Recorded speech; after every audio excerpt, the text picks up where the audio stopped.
We are going to go to the poll right now, and I'm going to ask you to get your phones ready. We tested the question in the beginning of the summit in the early afternoon, and now if you're just joining us, you have to go to pigeonhole.at, enter password Concordia23, all caps, and then you're going to see the question that is right here on the screen. So, in an era where disinformation spreads rampantly across all levels of societal discourse, social media companies should be entirely responsible for regulating content on their platforms. And you've got a few options to vote: strongly agree, agree, neutral, disagree, or strongly disagree.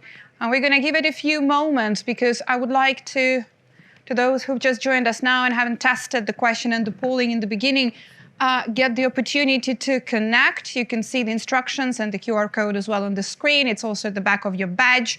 Let's see the early results. Strongly agree, agree, neutral, disagree, and strongly disagree. I have to say I love the difference between disagree and strongly disagree. Look at that. This is just 42.8% and 13. There we go. That's like my favorite moment when actually it is changing as we're speaking and voting here. Social media companies should be entirely responsible for regulating content on their platforms. Do you strongly agree, agree, neutral, disagree, strongly disagree? Another thing I'm going to get your attention to, I love that we don't have anybody neutral here. This is a great result and a lot of food for thought here for the next sessions. And this is also, this polling also represents what you've been hearing from stage since we started the Trust Summit. So let's take another look. Strongly agree, no, agree 27.3, disagree over 40%. So most of you disagree, and then the second place we have agree but not strongly agree, and still nobody neutral. I'm going to ask the team to keep it here for a few more moments so that you could vote and see whether this is changes. And next up, we will have a conversation in partnership with the Public Arena Academy about the challenges facing democracies globally and the Public Arena Playbook tool. Please welcome to the stage Ryan Heath from Axios and our esteemed panel. Ryan.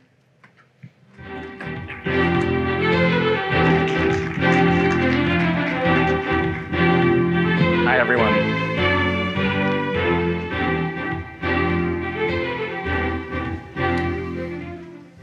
So we're going from repression and AI to revitalizing democracy and AI. So hopefully that can help you work through this graveyard shift. We'll provide the intellectual coffee if you didn't make it to the coffee stand in the last hour or so. Let me introduce our wonderful panelists. Right next to me is Juliana Uribe from Movilizatorio. I'm going to go back to my notes so I get this right. Movilizatorio, a movement to revitalize democracy in Colombia. We have Juri Schnöller here, who is the founder and the head of Cosmonauts and Kings, which has a mission to revitalize and reinvent democracy for the digital age. And last but not least, Nathaniel Lubin, who is now president of Insight Studio. He told me backstage that means his job is to make the internet less terrible. But he was, before that, the director of the Office of Digital Strategy in the Obama White House. So thank you to each of you.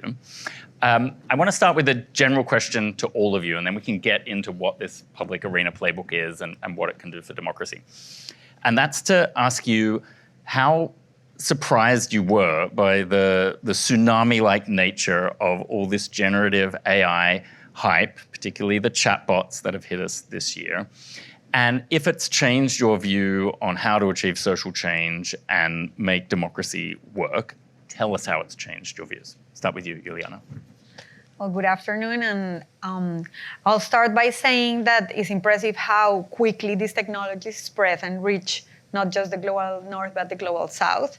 And technology, I think, did surprise us how fast this AI spread and having hundreds of millions of people using it all across the world. And I think we were unprepared from the regulation side, unprepared from the political side. And we think it felt like a tsunami, let's say, of new tools reaching the And you space. felt it in Colombia at the start of the year like we did in the US, or it came a bit later? immediately, because we're going through local elections right now. Actually, we have elections in the end of October, and we're already seeing AI tools being used for local elections. So we saw it like right away, and it's also being used by a lot of like civil society organizations. So definitely, it reached the space very fast, and it's raising a lot of questions on how we should deal with this. Juri. Well, for me, it was a rather not so serious note. I was playing around earlier this year, and when you play around, I don't know if some of you did, with Midjourney, and suddenly the Pope is able to, have a nuclear strike, or dancing in the middle of a Berlin club, or you play around with GPT and you notice they even managed to do it in different dialects, and the fascinating capabilities of generative AI. After playing it around with a bit, obviously we've been working for a longer period of time with AI tools. But I think what changed in January and afterwards was that at the end, the consumer, us, were able to interact with AI, and it felt real. It felt like there is someone on the other side. Obviously, that's not the fact, but it felt like it. And I think that changed for a lot of people the perception, what the capabilities of generative AI were, and what we can do with it. And did you immediately get the sense, this is going to reshape elections, this is going to reshape campaigns, or did that come later? Yeah, I mean, I had a moment of depression where I thought, okay, am I going to have a whiskey and end my job because soon AI is going to take over, or is it gonna just change the way we interact with technology? And I think the point where I realized is for sure that it will take some time, like always. It's not this Terminator logic that suddenly technology is here to destroy us. But it will fundamentally change how we interact with each other, how government is going to interact with citizens, but also how political parties are going to interact with voters and the other way around. Nate, you've been doing it longer than almost anybody. How does it feel 15 years into this wave and now having AI hit us? Yeah, I think the feeling is that it is, as Juri just said, it's a different user experience, but I actually take the other side of it a little bit, that these changes are, at the moment, more ephemeral in the experience, but the underlying structures have been with us for quite a while now. We've been experiencing some of the challenges that come from that. So maybe I'm more pessimistic on this part of the question, but I think we need to be embracing that the number of people that it would take to run these kinds of organizations, these kind of groups, is going to decrease, right? That's the big change you're going to see, and we don't yet know what that actually means in the future. Yep. I have the sense that we will be flooded with information. Not all of it misinformation or disinformation, but that's going to be a big challenge for trust in democracy in this 50-plus wave of elections that are happening over the next sort of 12 to 15 months. What's your biggest worry about how to respond to how AI is going to be used in these democratic contexts over the next year or so? Maybe we'll work backwards this time. Well, I think there's sort of two kinds of responses that one can take to that, right? So we've just been hearing earlier today about some platform context for that, and I think that is pervasive, right? Most of the attention to that is around content moderation and opportunities to restrict maybe the worst abuses, which is really important. We need to have more conversations about sort of the promotional side of how products are designed and what metrics are optimized in the context of democratic practice, and whether social trust and metrics that are tied to societal flourishing are what is prioritized. There's a second part of it, though, which is we need to do more to encourage positive voices, particularly trusted voices with communities of importance, to have more reach and the more resources, both using AI context, but in spite of AI context. One of the projects that I work on is called the Better Internet Initiative, which helps, it's a nonprofit fellowship for content creators in the US to get resources to combat information. That kind of a program could be applied much more broadly, much more pervasively outside the US and in the US with additional context. I'll add a supplement into you guys. On the audience side, is there an AI literacy challenge in addition to whatever other answer you were about to give me?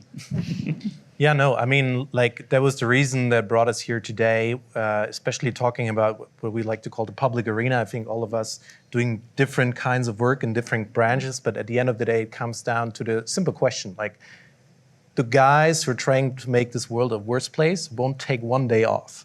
And we are very stuck in the issue of talking about regulation and all these like meta things, but it's very important to not forget, and we've been talking with Juliana earlier on, to not forget the people on the ground that do the machine room work of democracy. That is the local citizen activists, the local mayors, all the people that don't have the big resources, armies of lobbyists or anything like that, but are bottom ground, the people who are doing the democracy work. And I think that's something we shouldn't forget in the elections to come, that we need to empower those that fundamentally uphold what we call here the trust summit, the trust between citizens and the government, between political parties and voters. And I think in a way AI can help to amplify trust or to regain trust in public authority is something we should not only embrace, but further innovate down the line, because it will help us fight populism along the way.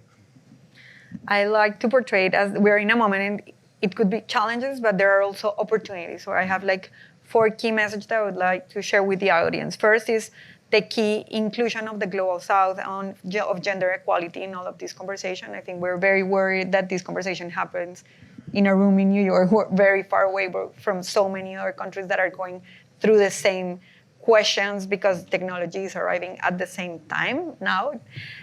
So one thing is, how do we do this a real global conversation and not a conversation happening in Silicon Valley only or in Paris?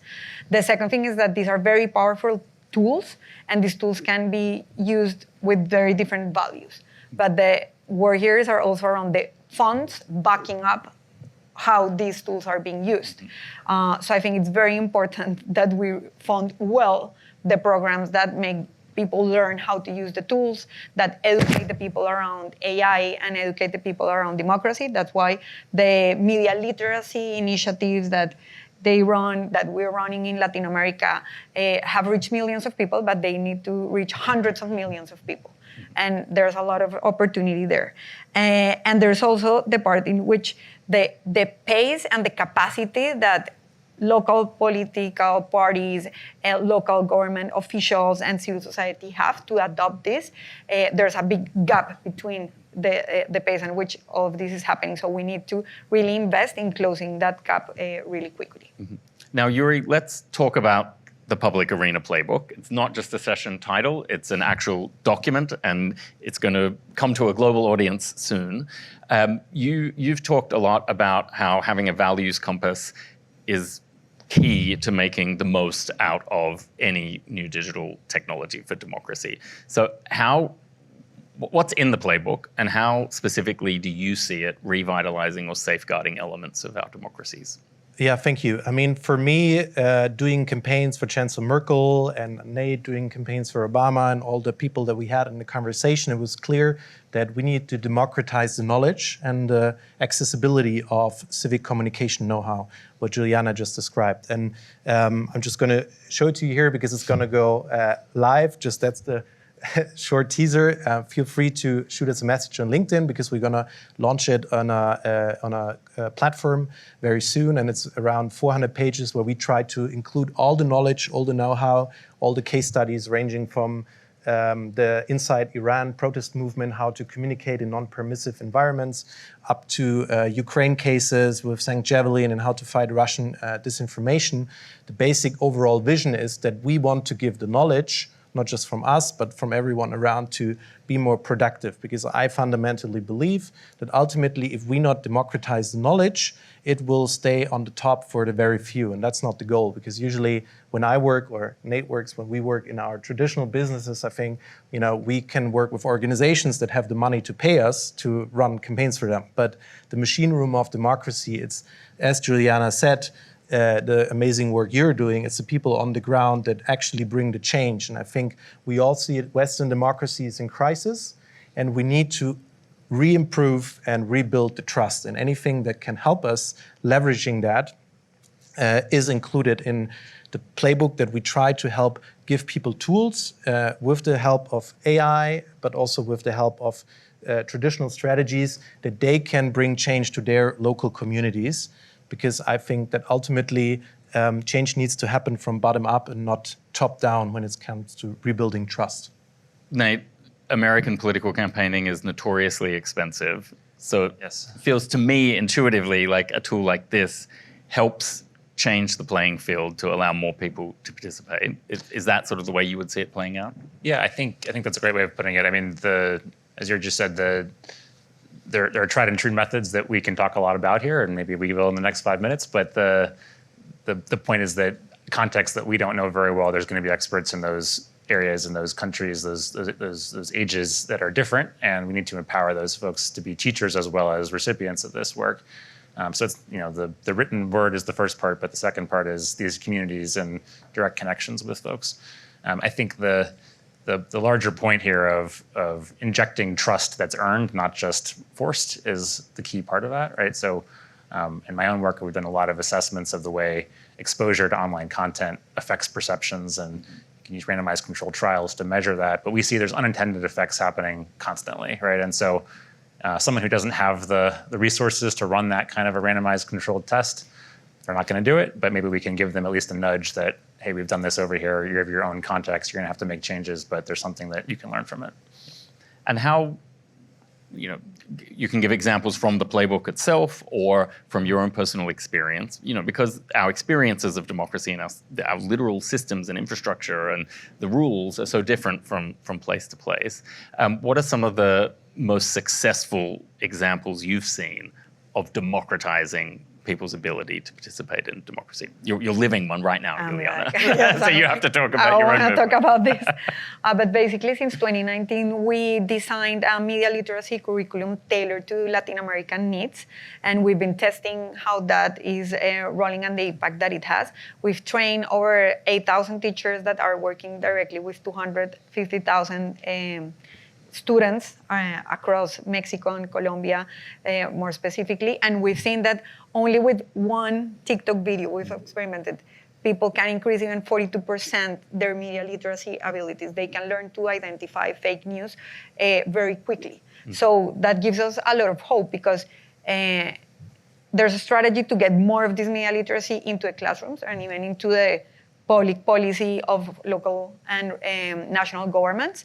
But even social media can become a huge ally for this work, because it can spread also the education. So we've tried to hack the system in partnering with some organizations, but also with influencers and having them talk about this. And we have seen great and quick results, and that gives us hope.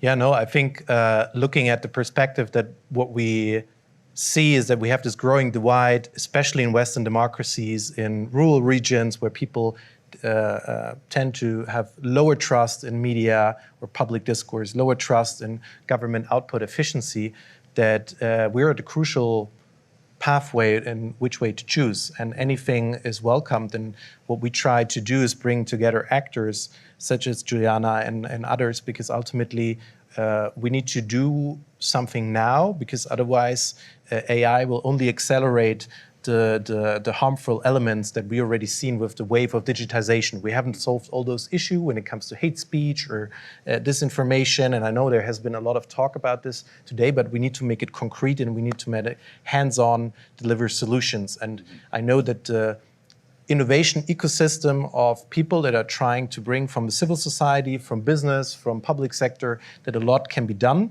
But we need to shift a little bit away from the focus just talking about regulation or the threats, but empower those people that have fewer resources, give them the resources, and I'm sure something great will turn out of it. Yes, if I see a trend or a pattern here, no one's relying on the big tech companies or government to provide the fixes here. It does seem to be very much bottom up. Is that sort of where you feel the energy is, Nate, or where the change will come from? I think it's a combination, and I actually think they're more intersected than it might seem, right? I mean, if you're creating an empowerment structure for individuals in these other places, or in the US included, to have the tools to do this, they will have an influence on the policy as well. And it's a reinforcing structure. You asked for examples of where this has happened. I mean, I think of a White House example from a while ago in 2014, the net neutrality fight of, round 3 of the fight in the US, for those of you who remember. I had the privilege of being part of that process, and one of the main jobs I had was about cultivating and getting feedback from the public. And I remember in the actual decision process, that feedback was sought, right? There was a case where the perceptions that we had gotten, feedback we had gotten from regular people was heard in that process and had I think a pretty meaningful part of that outcome, right? That was a choice that was made in a particular context and in a particular governance structure, but creating those opportunities has a reinforcing structure in itself, right? So if you ask these questions, they're going to have an effect. We're really running out of time now, so it's a chance for last thoughts. If there's one thing that you would like to see people in the audience do to democratize participation in our public life, what would it be? So I think media literacy is key, and I see like a multi-stakeholder effort to reach that. I do see like some of the tech companies involved in the conversation. I do see the governments involved in the conversation and civil society. So the effort comes back to a long-term investment in education for our countries, not just for tech, but for, in general, democratical education. Yeah, I would just say, let's not sleep, let's roll up our sleeves, and most importantly, try to make this public arena a better place. So feel free to shoot me a message on LinkedIn. Be happy to share the playbook with you, get some feedback, and hopefully get off some of your expertise. And I'm sure we'll make this world a better place if we work together. I agree with that, and I would just add on the regulatory side, we need non-tech people to be giving the feedback to tech people. And if we're taking things like mental health seriously, we need mental health professionals or whatever expertise that the folks in this room or watching have. You need to be bringing that to the tech conversation rather than the other way around. A great note to end on. AI is going to affect all of us, so we all do need to participate in this discussion. Thank you, everybody. Thank you. Thank you.